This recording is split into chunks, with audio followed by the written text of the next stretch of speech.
Welcome back to my YouTube channel, Courage Agri Diary. So for this vlog mga guys, sobrang makulimlim yung kalangitan at saka napakalakas ng ulan. So dito ako ngayon sa aming garden.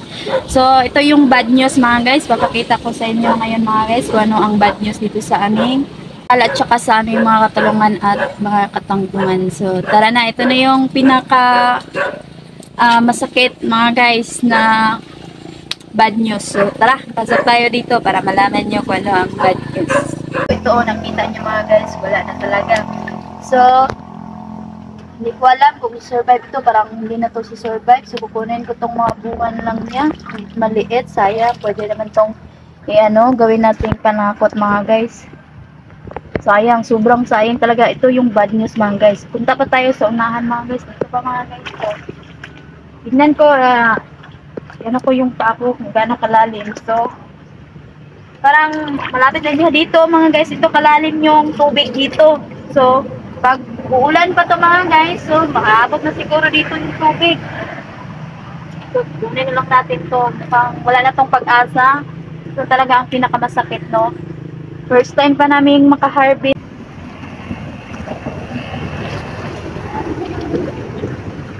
Dito sa banda na to, dito sa banda na to mga guys, ito, yung sa area na to dito mga guys. Dati hindi naman to naaabot dito. Ewan ko ngayon bakit, parehas naman nung last upload ko, parehas naman yung kalakas yung ulan. Pero ewan ko kung bakit ngayon, umaabot na talaga dito yung tubig dito sa may salad namin. Dati hindi siya makakaabot, dito lang siya mga guys. So, malalim kasi dito mga guys. So, nilagyan namin ng kanal dito mga guys. Pero inabot pa din. So pati dyan sa mga katalungan namin mga guys. Oh, dito. Punta pa tayo mga guys dito.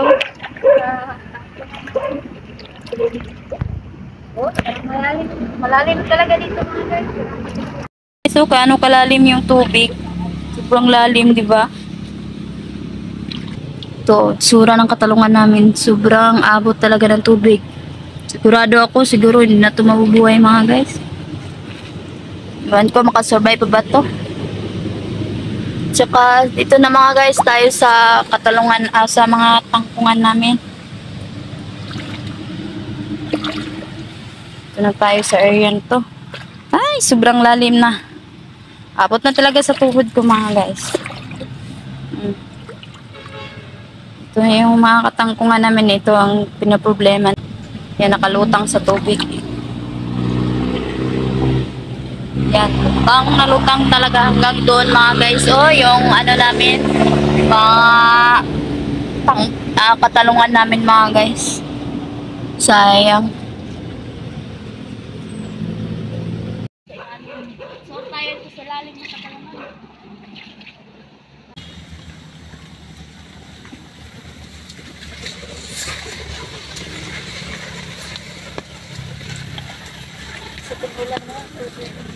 Balik berarti. Ini ba? So,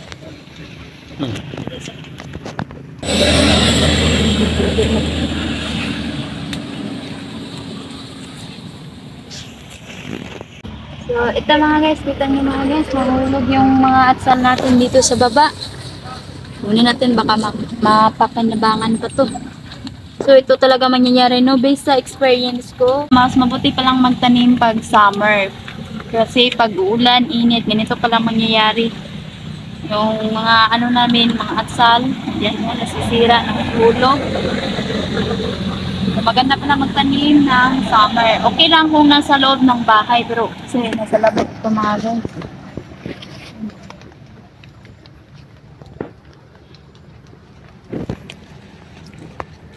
Palabasa na mo. So ito, kunin natin to. Mahulog naman ito mga guys. Sa banda na to, sa part na to. Ayan oh. Sira na mga guys. Nabubulok siya bigla mga guys. Ano nangyari? Ang dumi ng kamay ko. Kasi nagbunot ako ng kasi mga guys. Damo doon. So ito sa part na to. Yan. Dami sanang bunga no, kaso namamatay to oh. Kunin na lang natin tong mga lahat ng bunga niya. Hmm. Pakalambot na pag ano bubunutin. Ay, parang lumakas na yung ilan. So, area na to mga guys. Dito tayo.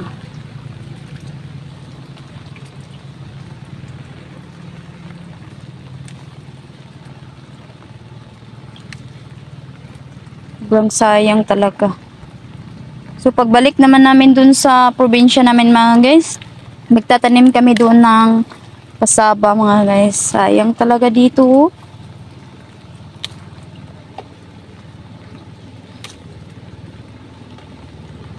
Dami pa namang bunga mga guys. Sayang.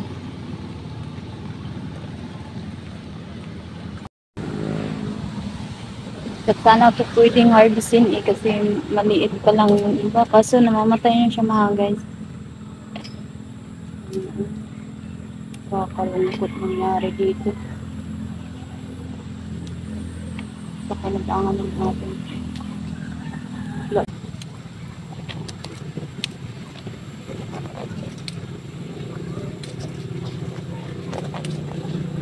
Lulog na nga yung iba dito mga guys.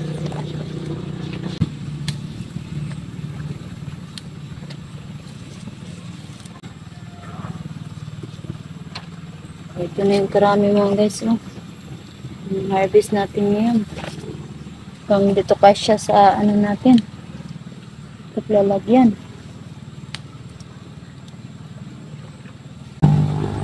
Ito yung ulan mga guys. Ay mababasa sa pag-harvest.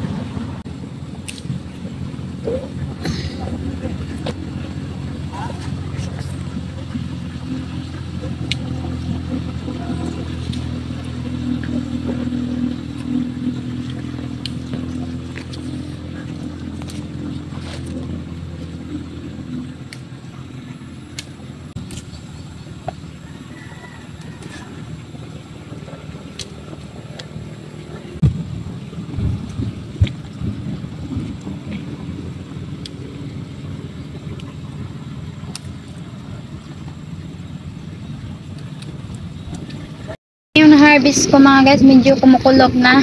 Takot pa naman ako sa kulog. Ayan, naka-harvest na ako. Na-harvest ko na lahat hanggang doon. Dito din sa banda na to. Na-harvest ko na din mga guys. Ayan, ito lang yung nakukuha natin. So, kuha pa ako ng ibang paglalagyan dahil hindi siya makasya mga guys. Ayun, dun sa unahan. Ito lang na-harvest natin ngayon. So, baka next, bawi tayo. Sobrang nakakalungkot ng mga pangyayari ngayon. So, ito pang nakuha ko mga guys. Ayan, sa nahulog sa lupa. Ayan, ito yung mga bumagsak sa lupa. Sayang, diba? So, baka meron pa tayong mapakinabangan. Yung mga hinog, itatanim natin ulit. Magsidling tayo ulit ng bell pepper mga guys. So, tatanim natin doon. So, bali, papagapang natin dito mga guys. Sa area na to. Dito namin ano yung mga atsal, magtatanim kami ulit ng atsal at saka alugbati siguro mga guys. So hindi pa to nalilinis dito, so lilinisan pa namin to.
So mga guys, yung tinanim ko na luya, so ngayon pa lang siya nabubuhay.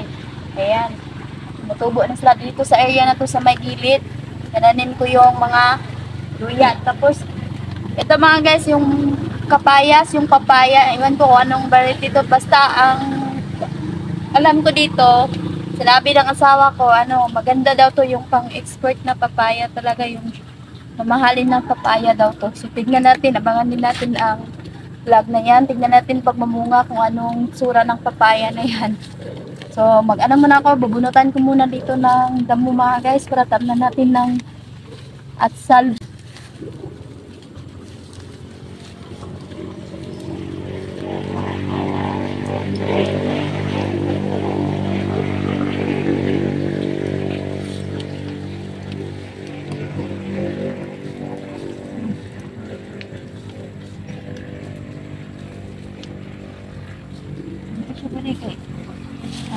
Halbo ang lupa.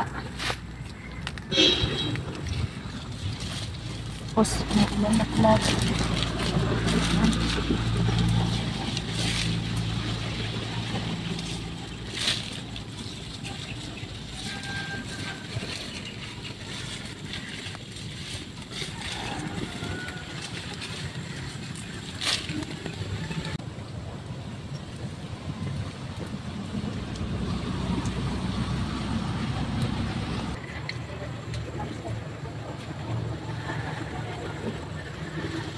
So, yan mga guys. Bukas na naman natin tapusin dito.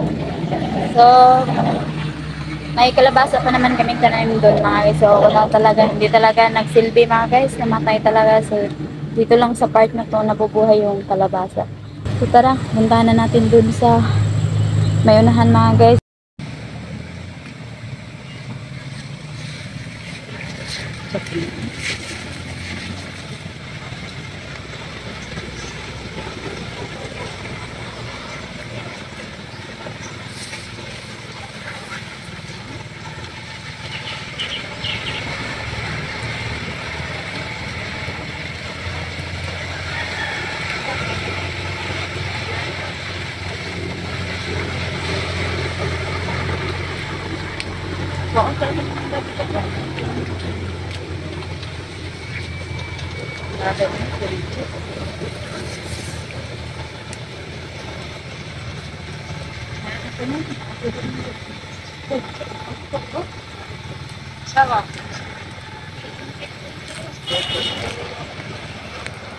So, dito sa area na to mga guys, ayan. Dito, tataniman namin ng atsal. So, dito namin ililipat mga guys, ayan oh. Hindi pa natapos sa bubunot ng mga damo, ayan. Dito sa area na to, dito na naman namin itatanim. So, abangan natin mga guys kung mabubuhay pa ba dito. So, sikan nating pagtatanim sa mga atsal. Doon may marami pang seedling ng kalabasa. So kanina sinimulan ko, medyo mulan kasi mga guys, so nag-stop ako. So ayan, dito may tinanim akong dinagdag ng kalabasa na 4. So doon sa may tangkungan, nagtatanim ako ng doon, kalabasa na bali 4 yun. Parang namamatay din mga guys, nilalamon ng tubig. So akala ko kasi, nilagay ko kasi yun sapat. Tinanim ko ba sapat kasi pag sa sa lupa manghalamon talaga ng tubig. So ni-try ko, tapos wala naman mga guys, nilamon pa din ng tubig kasi tumataas nga ang tubig ngayon guys sa dati. Kuha namin mga guys isang balde na salayan. Pipilian pa namin yan mga guys na ang reject. Ayan, bali second harvest na to. Yun, yung na-harvest ko ngayon lang. So, nag-chat ako dun mga guys. Nag-chat ako sa isang customer namin. Sabi ko sa kanya, ma'am, bibili ka ng atsal or bell pepper. Ayun, pumunta nga dito si ma'am. At ayun, nagkilo lahat ng 3 kilos. Ayun, ibinenta namin sa 50 per kilo mga guys. So, nandito ang yung namin. So, hindi ko na na-videohan mga guys kasi nagmamadali sila. So, naka-charge kasi yung cellphone ko. So, meron na kaming pambili ng ulam mga guys. Oh, mas mabuti na lang mga guys. Meron tayong 150. Ayun. Ito yung mga reject na natitira mga guys. Yung natirang reject natin. So, ayun lang. Itong last, tayo doon. Ay, yung unang harvest natin is 2 kilos. So, plus ngayon. So, 5 kilos lahat mga guys. So, sobrang liit, no? So, baka sa susunod. Kasi mga guys, ayun nangyayari kasi eh. So, baka sa susunod, madami-dami na yung ating ma-harvest. So, ito lang muna ang update namin for today. Maraming salamat sa panonood ng aking videos at maraming salamat sa support niyo mga guys. Hanggang sa susunod na vlog na naman. At sana nagustuhan nyo ang aking vlog for today. So, see you next vlog mga guys. Ingat kayo and God bless. Bye-bye!